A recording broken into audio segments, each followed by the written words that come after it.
saya tekankan, kapan, di mana melakukan pasar murah diselenggarakan oleh Bapak Ibu sekalian, kasih tahu kami, agar kami bisa mengawasi.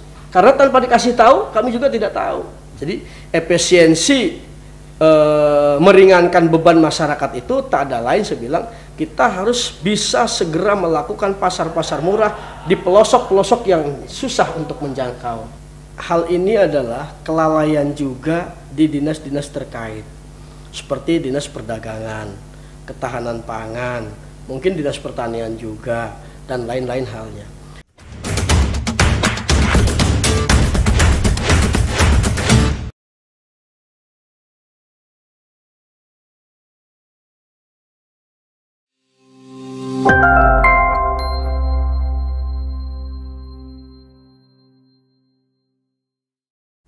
Assalamualaikum warahmatullahi wabarakatuh. Bertemu lagi dengan saya Yadi Jaya Santika dalam podcast Kabar Banten. Kali ini saya kedatangan tamu istimewa, sahabat lama, Wakil Ketua Komisi 2 DPRD Banten bidang perekonomian, Kang Yoyon Sujana. Saya ini Kang kan ya? Ya, terima kasih. Assalamualaikum warahmatullahi wabarakatuh. Kang Yadi, saya serasa mimpi datang ke sini. Karena apa? Karena sahabat saya yang paling awal, deket, akrab, dan banyak bermanfaat buat saya ketika saya jadi kepala desa, ya teman-teman media ini. Tapi selama ini ya alhamdulillah paling ketika reses baru ketemu.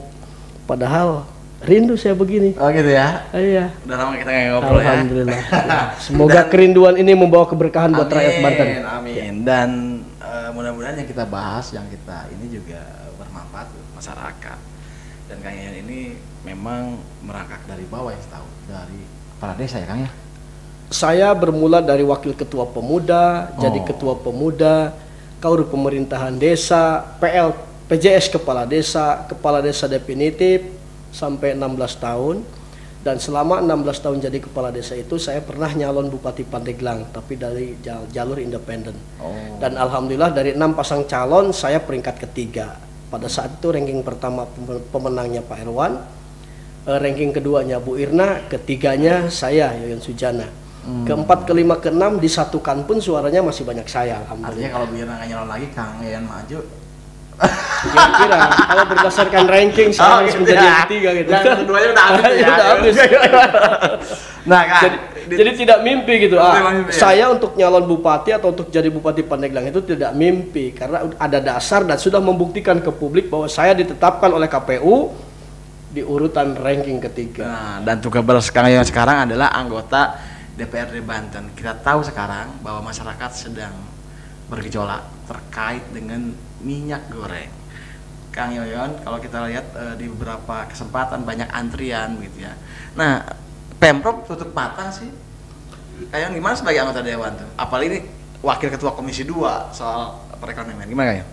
Saya kalau dari tahun 2000 ke sana, mungkin saya akan terlihat marah besar terhadap dinas-dinas terkait yang membidangi persoalan hal-hal yang berkaitan dengan hajat hidup orang banyak, seperti halnya kelangkaan minyak goreng ini.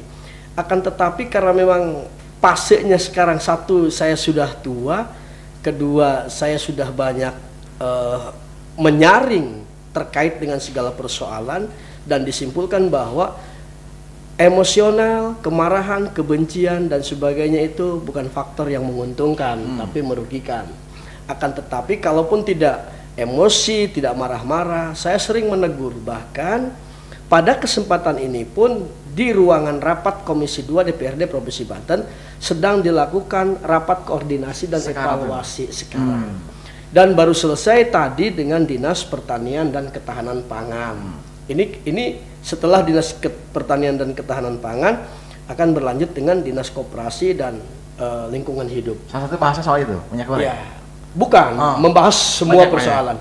Nah, karena memang berkaitan dengan kelangkaan minyak goreng ini, tadi saya menyentuh juga kepada Ibu Kepala Dinas Ketahanan Pangan.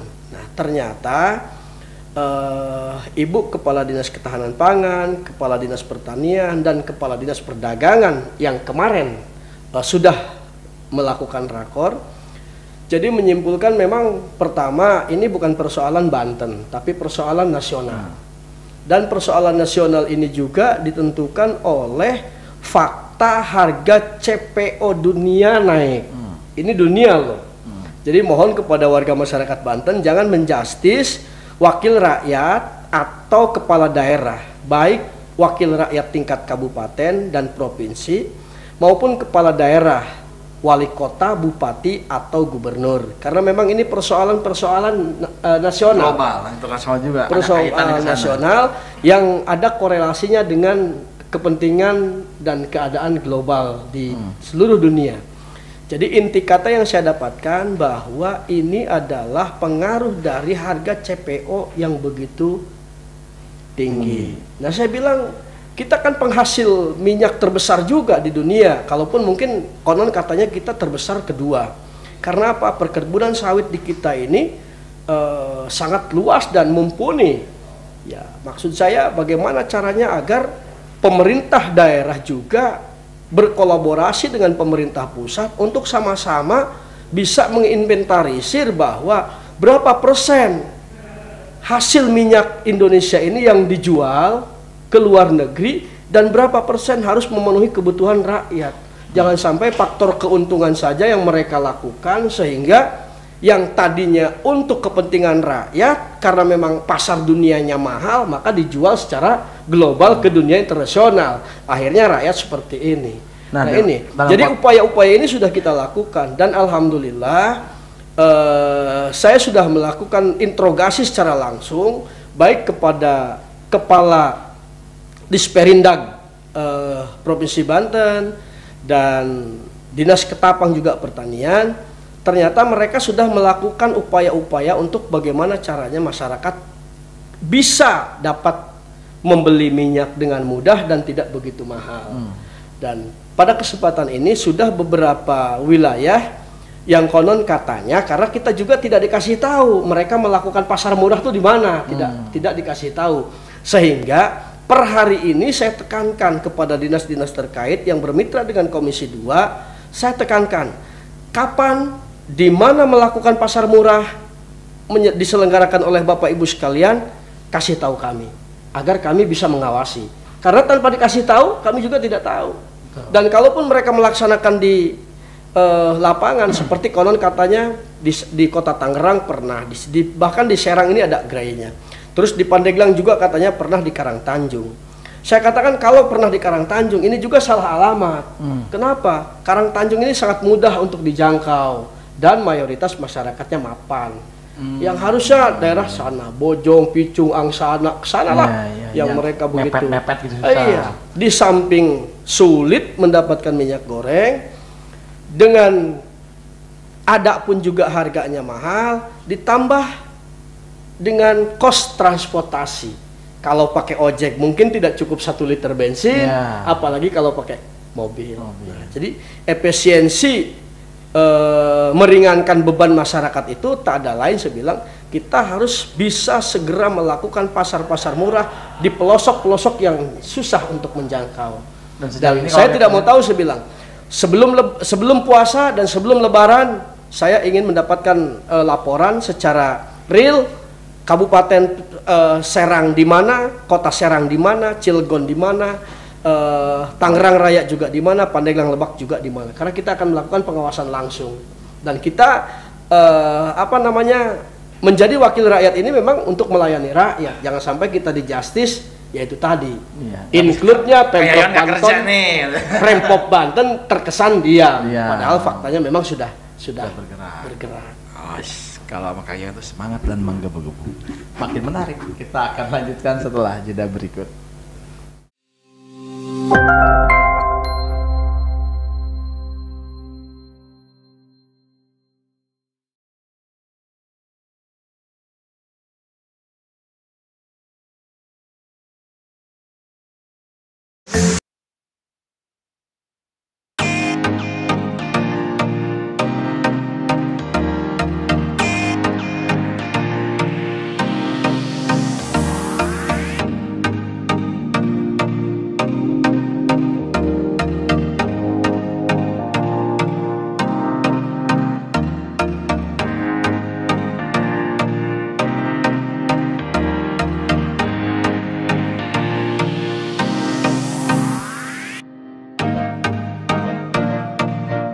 kan kalau kita lihat bahwa kejadian-kejadian semacam ini, saya sih lebih melihat sama seperti bencana yang tidak bisa diduga gitu ya, tidak terprediksi.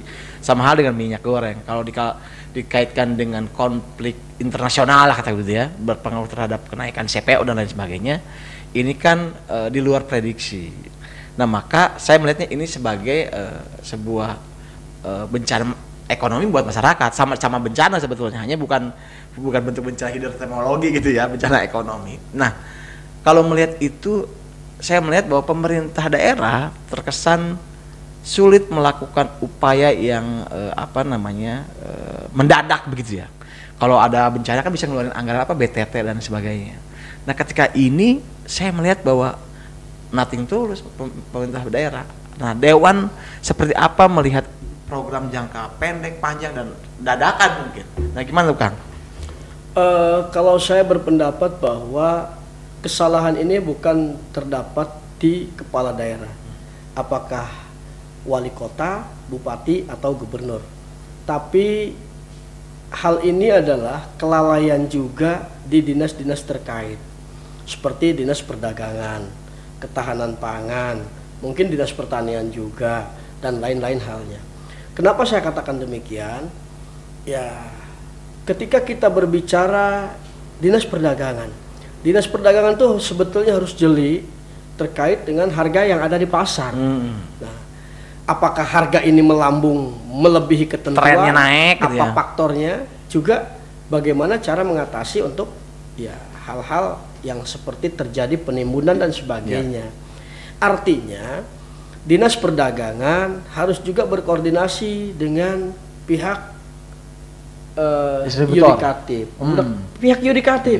Biar pihak yudikatif ketika melakukan operasi pasar ikut serta.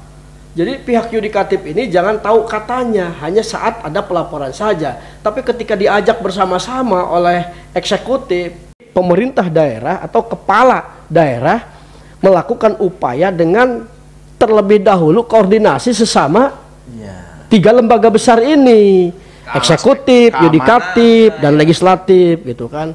Ini kan seakan-akan semua terpojok kepada eksekutif, pemerintah daerah, kepala daerah. Padahal ya faktanya kewajiban bagi semua pihak. Akan tetapi karena memang ya saya juga tokbal saja belum dibawa koordinasi, bahkan Dinas Ketahanan Pangan saja menyalurkan beras ketika bencana di Banten ini konon katanya sudah 86 ton. Kita tidak tahu satu titik pun. Nah ini persoalannya. Yang punya konstituen ya, yang tahu masyarakat ya. Ya, kita yang tahu masyarakat. Ini katanya selama ini tahun anggaran 2022 yang baru bulan 3 ini sudah menyalurkan 86 ton. Tapi kami sebagai wakil rakyat, mitra kerja mereka di Komisi 2, satu titik pun penyaluran itu tidak pernah tahu. Kalau saja mereka ngasih tahu, mengajak, lalu kita tidak sempat dan tidak mau, ini lain hal. Ini kita tidak dikasih tahu loh. Nah, ini salah satu hal yang perlu diperbaiki. Artinya ketika masyarakat menjustis bahwa Pemprov Banten terkesan diam, ya kalau berbicara Pemprov Banten tentu kami juga sebagai legislatif ke bawah dong. Karena pemerintah daerah itu karena pemerintah itu ada tiga lembaga besar, eksekutif, yudikatif, dan legislatif. Kita saja legislatif, apalagi yang tupoksinya mitra kerja dalam persoalan ini, ya tidak dikasih tahu. Kalau mereka sidak ke pasar mana juga kami tidak diajak. Jadi Kang ya, kalau ada masyarakat sering nanya, kayaknya kemana? Kok nggak ada operasi pasar gitu ya? Karena memang nggak tahu ya. Ya, kalau saya tanya sih, jawabnya kan gampang-gampang saja. Ngapain nunggu operasi pasar? Uang oleh pemerintah udah dikasih. Apalagi sekarang ke desa-desa ya, nggak tahu kalau daerah kelurahan. Kalau ke desa-desa kan diperintahkan ada BLT ya, BLT dari dana desa langsung untuk masyarakatnya. Uang udah dikasih, tinggal belanja aja semaunya. Kami katanya dikasih, ya kami tidak butuh jeruk, tidak butuh apel, tidak butuh pir, tapi kami dianterin. Ya kalau tidak butuh ngapain diterima? Makanya insya Allah per April ke depan seluruh Banten khususnya, umumnya se-Indonesia mudah-mudahan bantuan pangan non tunai itu tidak ada lagi, sehingga menjadi bantuan tunai yang masuk ke rekening mereka, dan mereka yang belanja sesuai dengan kebutuhannya. tupoksinya, kebutuhannya sesuai arahan pemerintah. Oh, jadi iya nanti Gitu. mah langsung rekening ya. Iya, masuk rekening. Silahkan belanja di warung mana, di pasar mana, bebas dengan cuklak bahwa target dari pemerintah untuk memenuhi kebutuhan masyarakat itu dibelikannya untuk itu gitu loh. Jangan sampai 600.000, 1 juta atau 2 juta bukan dibelikan bahan pokok tapi dibelikan hal-hal lain. Nah, kalau di Banten sendiri, Kang Yon, di mana sih potensi? Ini kan sawit ya, kalau kita Ya. lihat bahan bakunya.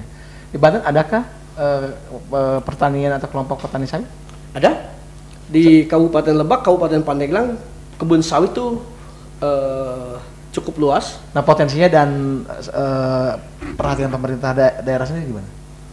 Ya, kalau menurut saya terkait dengan pengusaha pabrik, pengusaha kebun sawit, ini tidak dilakukan secara mendetail menurut saya. Artinya umpama penghasilan dari perkebunan sawit yang ada di Provinsi Banten umpama 1.000 liter per hari. Nah, maka pemerintah daerah menekankan dari 1.000 liter ini wajib dijual kepada masyarakat Banten atau untuk melayani kebutuhan masyarakat Banten, umpamanya 50-50, 500 lah. 500 liter dijual di Banten, 500 liter silahkan mereka memenuhi pasar dunia. Kayaknya tidak dijalin ke sana, sehingga ya faktanya katakanlah kalau pabrik minyak jadi dari hasil sawit yang dikemas langsung di kita nggak ada. Iya, CPO-nya aja yang yang kalau tidak salah di Lebak ada semacam apa namanya perusahaan dari apa BUMN ya? Iya, ada ya sawit ya.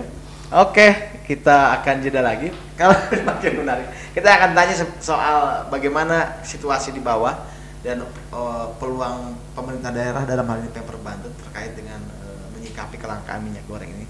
Kita akan jeda dan kembali setelah jeda berikut ini.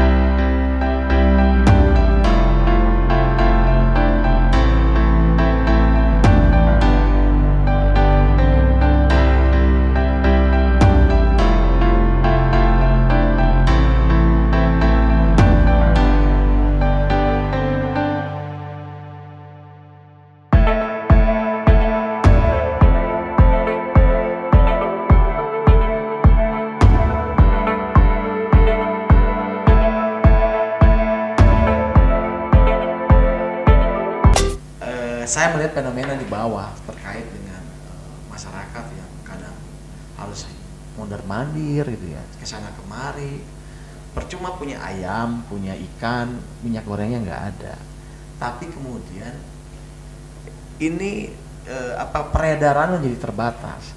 Hanya di pasar modern. Tentu kalau ada di pasar modern kayak retail gitu, kan terbatas hanya menengah ke atas begitu. Nasib masyarakat kecil. Nah, kayaknya melihat situasi di bawah seperti apa dan apa yang bisa dilakukan oleh Pemda sebetulnya, karena kan situasinya berada di daerah bukan di pusat gitu. Makanya saya katakan tadi, saya contohkan bahwa konon katanya pernah melakukan pasar murah di Karangtanjung. Karangtanjung itu ya hal yang sangat mudah dijangkau. Maka saya mencontohkan sebaiknya pasar murah itu ada di daerah pedalaman-pedalaman. Artinya di warung-warung kecil atau di agen-agen kecil ini yang wajib didahulukan untuk dipenuhi gitu loh, karena agen-agen yang ada di daerah-daerah katakanlah jauh dari jangkauan kota ini yang menjadi target kemudahan masyarakat. Jadi masyarakat kalaupun langka, sekalinya ada harganya mahal, tidak terbebani lagi oleh harus menambah dengan ongkos ojek, atau kalaupun punya motor sendiri beli bensin sendiri. Kan membeli minyak goreng 1 kilo dengan ongkos katakanlah naik ojek umpamanya pulang pergi 10-15 ribu, ini kan udah berapa harganya. Makanya kelangkaan yang ada di warung-warung kecil, di agen-agen kecil seperti di Indomaret, Alfamaret yang mayoritas ada di setiap wilayah kecamatan ya, wilayah kecamatan, bahkan wilayah desa atau wilayah kampung, tapi sulit sekali mereka untuk memenuhi kebutuhan masyarakat terkait dengan minyak goreng ini. Dan saya sampai kemarin juga ngecek di salah satu Alfamart, ternyata mereka dipasok seharinya itu cuma 6 dus. 6 dus itu kalau umpamanya satu dusnya hanya isi 10 kilo, berarti kan 60 kilo. Sementara satu Indomaret itu jangkauannya kan bukan sekampung dua kampung, bukan 1-2 desa, hampir dari beberapa desa jangkauan satu Indomaret atau Alfamart. Tapi konon katanya kalau di daerah perkotaan ya satu mungkin karena memang jarak tempuhnya dekat, pasarnya juga banyak mungkin, jadi tidak begitu merasa kesulitan. Tapi bagi di dalam pedalaman di sana ya luar biasa. Maka dengan demikian saya tadi sudah menekankan kepada dinas yang bermitra dengan Komisi 2 yang membidangi tentang segala persoalan hajat hidup orang banyak, dari mulai ketahanan pangan, pemasaran daripada hasil-hasil industri, home industri masyarakat, dari hasil-hasil pertanian, untuk dipikirkan sehingga menjadi dipermudah dan bisa meningkatkan taraf hidup mereka. Karena meningkatkan taraf hidup masyarakat dengan cara itu juga sama dengan meningkatkan penghasilan asli daerah. Nah, kalau dari catatan kejadian sekarang, apa yang terutama Komisi 2 ya, Kang Yoyon sebagai di dalamnya, apa yang akan direkomendasikan atau mungkin disusun untuk Pemda ke depan? Karena kalau kita lihat bahwa konstelasinya adalah ekonomi global gitu ya, berarti kan tidak menutup kemungkinan bahwa ini tidak bisa selesai dalam waktu dekat. Nah, apa catatan atau masukan untuk Pemprov atau terhadap eksekutifnya? Saya sebagai wakil rakyat, yang mana pada faktanya saya sebagai wakil ketua Komisi 2. Komisi 2 ini mitra kerjanya adalah Dinas Ketahanan Pangan, Dinas Pertanian, Dinas Kelautan dan Perikanan, Dinas Perdagangan dan Industri, Dinas Koperasi, dan Biro Ekonomi.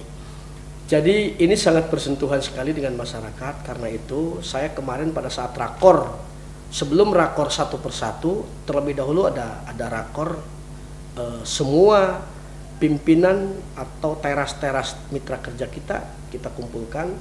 Pertama, biar sekaligus bisa bersama-sama dan menyampaikan kepada semua staf-stafnya bahwa ini loh yang urgent. Dan pada rakor secara personal, artinya personal itu satu dinas satu masuk ruangan, artinya satu dinas itu masuk, nah nanti dinas lain. Kita sampaikan bahwa walau bagaimanapun ini merupakan tanggung jawab kita bersama. Karena itu, pertama, ketika ada kegiatan pasar murah, tolong kami beritahukan di mana titiknya sebelum pelaksanaan, kami mau dikasih tahu. Karena apa? Jangan sampai hari ini melaksanakan, hari ini ngasih tahu, itu sama dengan mengundang dan nyuruh tidak datang. Ya. Kan udah saya sampaikan seperti hanya itu. Pemberitahuan itu mah. Kedua, saya bilang bagaimana caranya agar pemerintah Provinsi Banten bersinergi dengan pemerintah pusat untuk melakukan, kalau istilahnya apa ya, kalau ke bawah kan konsolidasi, kalau ke atas apa istilahnya, biar bersinergi mengetuk para pengusaha-pengusaha besar untuk tidak mempersulit ini. Kata kasarnya mah ya, meskipun harga CPO dunia ini mahal, ya jangan dulu berpikir mencari keuntungan menjual keluar, tapi di-cut dulu, layani masyarakat, kebutuhan masyarakat. Setelah masyarakat kita merasa tercukupi, silahkan mereka pasarkan keluar. Jangan sampai dijadikan alasan karena ada perang negara anu, karena apa. Ini masyarakat luar biasa, baru berada dalam tahap penyembuhan, baik penyembuhan sugesti maupun penyembuhan fisik ketika betul-betul pernah merasakan kena dampak COVID, ya mau makan saja kata kasarnya mah susah. Sementara minyak goreng ini kalau menurut saya sesuatu hal yang sudah menjadikan candu bagi manusia tanpa terkecuali. Candu ini, karena yang namanya candu ini ya itu tadi, kalau tidak harus ada kan, tidak mau tahu harus ada. Nah ini kewajiban kita, pemerintah daerah Provinsi Banten, termasuk saya sebagai wakil rakyat juga punya kewajiban. Akan tetapi yang lebih penting dan lebih terdepan terhadap kewajiban ini, dinas-dinas terkait. Maka dinas-dinas terkait ini mudah-mudahan menjadi prioritas dari seorang pemimpin Banten untuk diperintahkan sekeras-kerasnya agar bisa menanggulangi kelangkaan minyak goreng di wilayah Provinsi Banten. 8 kabupaten kota, 152 kecamatan dan 1552 desa. Ini kita juga wakil rakyat tidak mau tahu. Ini harus diupayakan, diperjuangkan untuk tidak merasakan yang berkepanjangan terkait dengan kelangkaan dan harga yang melambung. Itu saja. Oh, saya tarik nafas karena kalau tiap lewat baik minimarket, ini orang ngantri.